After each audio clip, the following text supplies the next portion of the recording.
ವೀಕ್ಷಕರೇ ನಮಸ್ಕಾರ. ಆಸೀಸ್ ವಿರುದ್ಧದ ಟೆಸ್ಟ್ ಸರಣಿಯನ್ನು ಗೆಲ್ಲಲು ಇದೀಗ ತಂಡವನ್ನೇ ಬದಲಿಸಿದ ಗೌತಮ್ ಗಂಭೀರ. ಇನ್ನು ವೀಕ್ಷಕರೇ ಟೀಮ್ ಇಂಡಿಯಾ ತಂಡದಿಂದ ವಿರಾಟ್ ಕೊಹ್ಲಿ, ರೋಹಿತ್ ಶರ್ಮಾ, ರಿಷಬ್ ಪಂತ್ ಅವರು 5ನೇ ಟೆಸ್ಟ್ ಪಂದ್ಯದಿಂದ ಹೊರಗೆ ಬಿದ್ದಿದ್ದಾರೆ. ಹೌದು ವೀಕ್ಷಕರೇ, ಟೀಮ್ ಇಂಡಿಯಾ ತಂಡದಲ್ಲಿ ಇದೀಗ ದೊಡ್ಡ ಬದಲಾವಣೆ ಕಾಣಿಸಿಕೊಂಡಿದೆ.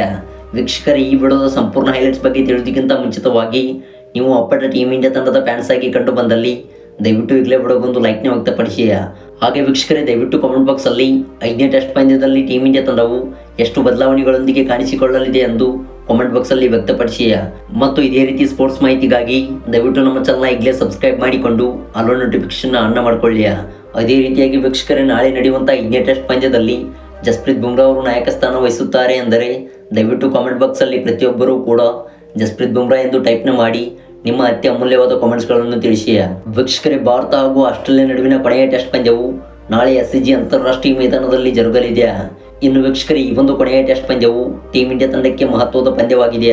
ಹೌದು ವೀಕ್ಷಕರೇ, ಈಗಾಗಲೇ ಆಸ್ಟ್ರೇಲಿಯಾ ತಂಡವು ಈ ಒಂದು ಸರಣಿಯಲ್ಲಿ 2-1 ಅಂತರದಿಂದ ಮುನ್ನಡೆ ಪಡೆದುಕೊಂಡಿದೆ. ಹೌದು, ಈ ಒಂದು ಟೆಸ್ಟ್ ಸರಣಿಯ ಮೊದಲ ಪಂದ್ಯದಲ್ಲಿ ಪರ್ತ್ ಅಂತಾರಾಷ್ಟ್ರೀಯ ಮೈದಾನದಲ್ಲಿ ಭಾರತ ತಂಡವು 295 ರನ್ಗಳ ಗೆಲುವು ದಾಖಲಿಸಿ ಸರಣಿಯಲ್ಲಿ ಮುನ್ನಡೆ ಪಡೆದುಕೊಂಡಿತ್ತು. ಇನ್ನು ವೀಕ್ಷಕರು, ದ್ವಿತೀಯ ಟೆಸ್ಟ್ ಪಂದ್ಯದಲ್ಲಿ ಆಸೀಸ್ ಪಡೆಯು ಭರ್ಜರಿಗೆ ಕಂಬ್ಯಾಕ್ ಮಾಡಿ 10 ವಿಕೆಟ್ಗಳ ಗೆಲುವು ದಾಖಲಿಸಿತು. ಇನ್ನು ವೀಕ್ಷಕರೇ, 3ನೇ ಟೆಸ್ಟ್ ಪಂದ್ಯವು ಸಂಪೂರ್ಣವಾಗಿ ಡ್ರಾನಲ್ಲಿ ಅಂತ್ಯಗೊಂಡರೆ ಇನ್ನು ಮೊನ್ನೆ ನಡೆದಂಥ 4ನೇ ಟೆಸ್ಟ್ ಪಂದ್ಯದಲ್ಲಿ ಆಸ್ಟ್ರೇಲಿಯಾ ತಂಡವು 184 ರನ್ಗಳ ಗೆಲುವು ದಾಖಲಿಸಿ ಇದೀಗ ಸರಣಿಯಲ್ಲಿ ಮುನ್ನಡೆ ಪಡೆದುಕೊಂಡಿದೆ. ಇನ್ನು ವೀಕ್ಷಕರೇ, ಭಾರತ ತಂಡಕ್ಕೆ ಉಳಿದಿರುವಂಥ ಒಂದು ಟೆಸ್ಟ್ ಪಂದ್ಯವು ಮಾಡುವಿಲ್ಲವೇ ಮಡಿ ಪಂದ್ಯವಾಗಿದೆ. ಹೌದು ವೀಕ್ಷಕರೇ, ಈ ಒಂದು ಪಂದ್ಯವನ್ನು ಗೆದ್ದುಕೊಂಡರೆ ಈ ಒಂದು ಸರಣಿಯಲ್ಲಿ ಸಂಬಲಗೊಳಿಸಬಹುದು. ಇನ್ನು ವೀಕ್ಷಕರೇ, ಈ ಎರಡು ತಂಡಗಳ ಹೆಡ್ ಟು ಹೆಡ್ ರೆಕಾರ್ಡ್ ನೋಡುವುದಾದರೆ ಆಡಿದಂಥ ಹಿಂದಿನ 5 ಪಂದ್ಯಗಳಲ್ಲಿ 3 ಪಂದ್ಯವನ್ನು ಆಸ್ಟ್ರೇಲಿಯಾ ತಂಡವು ಗೆದ್ದುಕೊಂಡರೆ 1 ಪಂದ್ಯವು ಡ್ರಾನಲ್ಲಿ ಅಂತ್ಯಗೊಂಡಿದೆ. ಇನ್ನು ಉಳಿದಿರುವಂಥ 1 ಪಂದ್ಯವನ್ನು ಭಾರತ ತಂಡವು ಗೆದ್ದು ಬೀಗಿದೆ. ಇನ್ನು ವೀಕ್ಷಕರೇ, ನಾಳೆ ನಡೆಯುವಂಥ 5ನೇ ಟೆಸ್ಟ್ ಪಂದ್ಯದಲ್ಲಿ ಭಾರತ ತಂಡವು ಸಿಡ್ನಿ ಅಂತಾರಾಷ್ಟ್ರೀಯ ಮೈದಾನದಲ್ಲಿ ದೊಡ್ಡ ಬದಲಾವಣೆಯೊಂದಿಗೆ ಕಾಣಿಸಿಕೊಳ್ಳಬಹುದಾಗಿದೆ. ಹೌದು ವೀಕ್ಷಕರೇ, ಈ ಒಂದು ಟೆಸ್ಟ್ ಪಂದ್ಯವು ಭಾರತ ತಂಡಕ್ಕೆ ಮಹತ್ವದ ಪಂದ್ಯವಾಗಿರುವುದರಿಂದ ಇದೀಗ ಗೌತಮ್ ಗಂಭೀರ್ ಅವರು ತಂಡದಲ್ಲಿ ದೊಡ್ಡ ಬದಲಾವಣೆ ಮಾಡಿದ್ದಾರೆ. ವೀಕ್ಷಕರೇ, ಭಾರತ ತಂಡವು ಈ ರೀತಿಯಾದ ಪ್ಲೇಯಿಂಗ್ 11ನೊಂದಿಗೆ ಕಾಣಿಸಿಕೊಳ್ಳಬಹುದಾಗಿದೆ. ಟೀಮ್ ಇಂಡಿಯಾ ತಂಡವು 4ನೇ ಟೆಸ್ಟ್ ಪಂದ್ಯದಲ್ಲಿ ಈ ರೀತಿಯಾದ ಪ್ಲೇಯಿಂಗ್ 11ನೊಂದಿಗೆ ಕಾಣಿಸಿಕೊಂಡಿತ್ತು. ಹೌದು ವೀಕ್ಷಕರೇ, ಓಪನಿಂಗ್ ಕ್ರಮಾಂಕದಲ್ಲಿ SSB ಜೈಸ್ವಾಲ್ ಹಾಗೂ ರೋಹಿತ್ ಶರ್ಮಾ ಅವರು ಕಾಣಿಸಿಕೊಂಡರೆ 3ನೇ ಕ್ರಮಾಂಕದಲ್ಲಿ KL ರಾಹುಲ್ ಅವರು ಕಾಣಿಸಿಕೊಂಡಿದ್ದರು. ಇನ್ನು ವೀಕ್ಷಕರೇ, 4 ಹಾಗೂ 5ನೇ ಕ್ರಮಾಂಕದಲ್ಲಿ ವಿರಾಟ್ ಕೊಹ್ಲಿ ಹಾಗೂ ರಿಷಬ್ ಪಂತ್ ಅವರು ಕಂಡು ಬಂದರೆ ಇತ್ತ ವೀಕ್ಷಕರೇ 6 ಹಾಗೂ 7ನೇ ಕ್ರಮಾಂಕದಲ್ಲಿ ಜಡೇಜಾ ಹಾಗೂ ರೆಡ್ಡಿ ಅವರು ಕಂಡು ಬಂದಿದ್ದರು.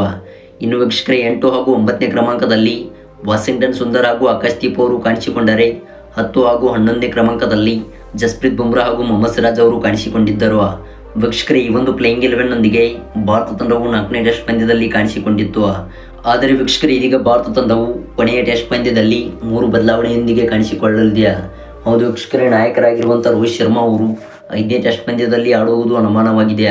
ಅದೇ ರೀತಿಯಾಗಿ ವೀಕ್ಷಕರೇ, 5ನೇ ಟೆಸ್ಟ್ ಪಂದ್ಯದಲ್ಲಿ ವಿರಾಟ್ ಕೊಹ್ಲಿ ಅವರು ಕೂಡ ಆಡುವುದು ಅನುಮಾನವಾಗಿದೆ. ಇನ್ನು ವೀಕ್ಷಕರೇ, ಅದೇ ರೀತಿಯಾಗಿ 3ನೇ ಆಟಗಾರನಾಗಿ ಆಕಾಶ್ದೀಪ್ ಅವರು ಬ್ಯಾಕ್ ಇಂಜುರಿಯಿಂದ ಹೊರಗುಳಿದಿದ್ದಾರೆ. ಇನ್ನು ವೀಕ್ಷಕರೇ, ಇವರ ಒಂದು ಸ್ಥಾನವನ್ನು ಪ್ರಸಿದ್ಧ ಕೃಷ್ಣ ಅವರು ತುಂಬಲಿದ್ದಾರೆ ಎಂದು ಇದೀಗ ಅಪ್ಡೇಟ್ಸ್ಗಳು ತಿಳಿದು ಬಂದಿವೆ.